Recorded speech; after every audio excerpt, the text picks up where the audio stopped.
Hi guys, this is Teresa on Gardening on the West Fork, and we're doing a winter tour of what's happening in the garden, and see if you can see the beauty in it.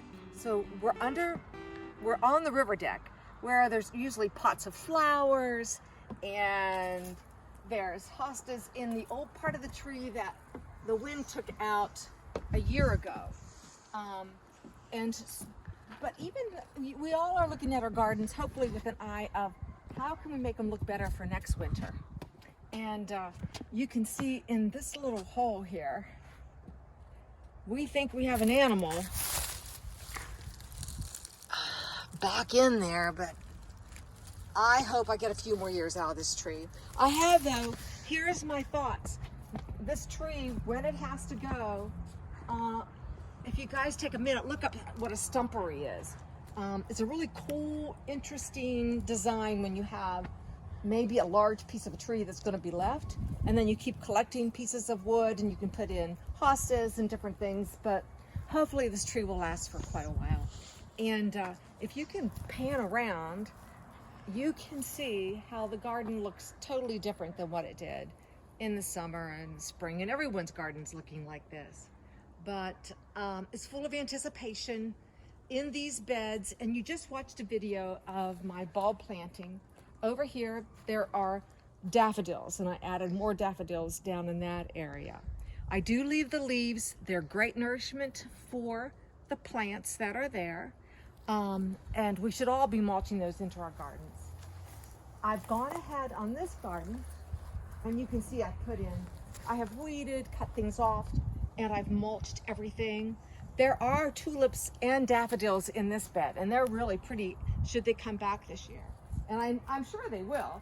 Sometimes they come back thick, sometimes not so much.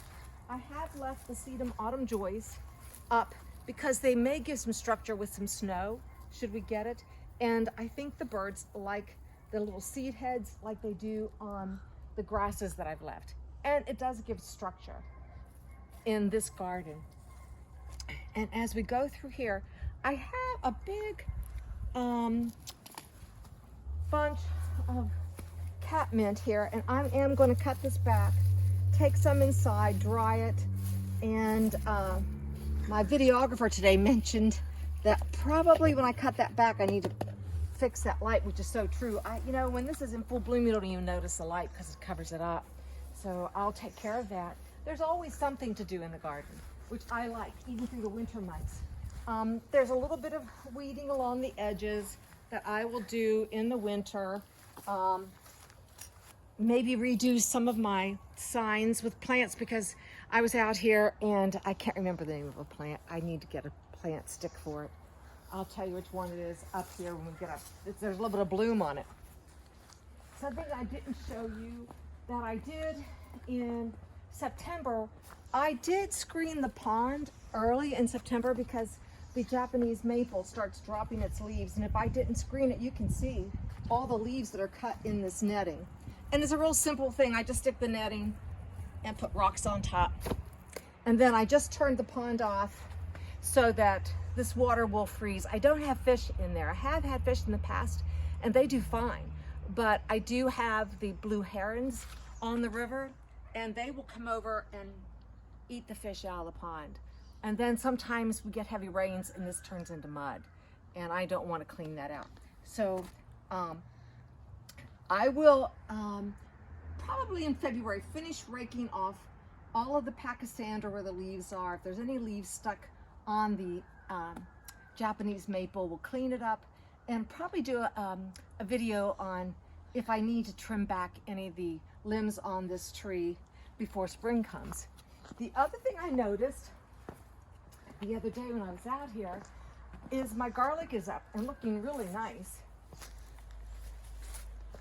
And these tops, the winter doesn't hurt them. The one I did in the pot, I suggested people, if they didn't have a lot of property, plant them in pots. These are coming up great.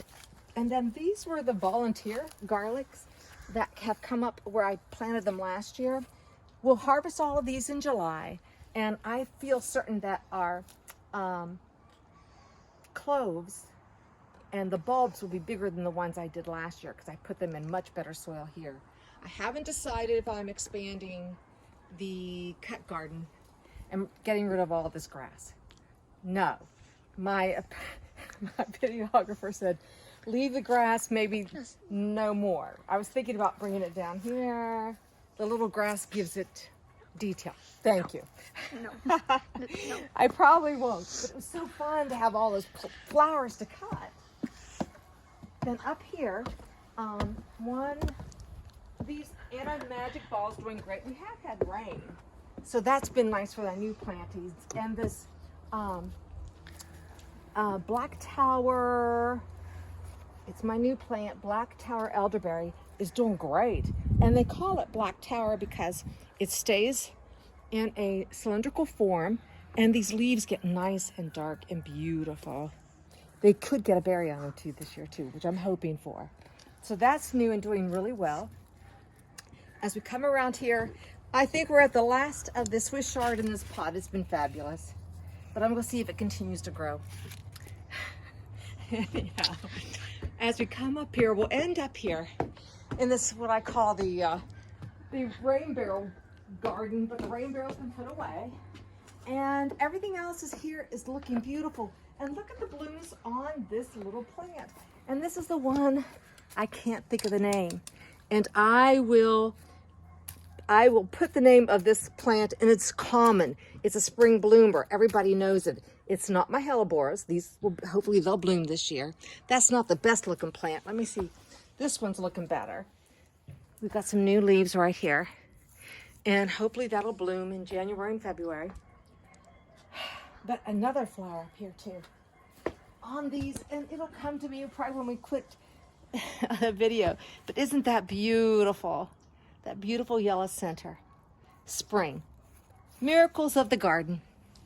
But that is our December tour. And I'll keep you posted. Till the next time. Thanks for watching Gardening on the West Fork, and to my videographer, Isabella, who's here with me today. Thanks. See you the next time.